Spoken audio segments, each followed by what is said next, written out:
好，来继续来看行政院2会到5会小组化对策的计划将要全面来实施。总统蔡英文特别去访视桃园市的一间私立的幼稚园，提出着托育新制的目标。有关这个现场的状况，请记者尹志刚讲予咱知。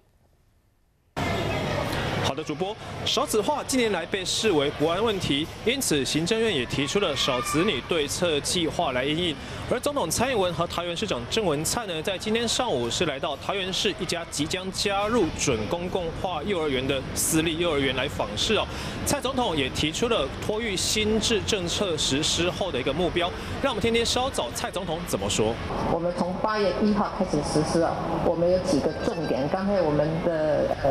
教育部的副署长已经给大家说过了，不过我们还是主要的还是跟各位报告一下，就是说我们这个公共化的主轴，所谓公共化主轴还是在于公立的托儿所跟非盈利的这个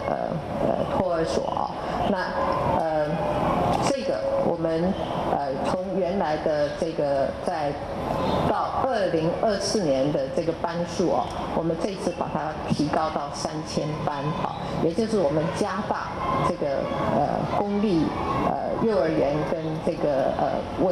跟非盈利的这个幼儿园的这个数量。我们可以看到，为了迎接蔡总统，这幼儿园的小朋友们是带着斗笠来表演，看起来非常可爱。而蔡总统和桃园市长郑文灿以及政委林万益、教育部长潘文忠来访视这个幼儿园哦。那蔡总统也希望呢，在2024年，公共幼儿园和非营利化的幼儿园可以达到3000家，达到70%的评价较保的目标哦。同时，蔡总统也向私立幼儿园来喊话，希望私立幼儿园的业者呢，可以加入政府的一个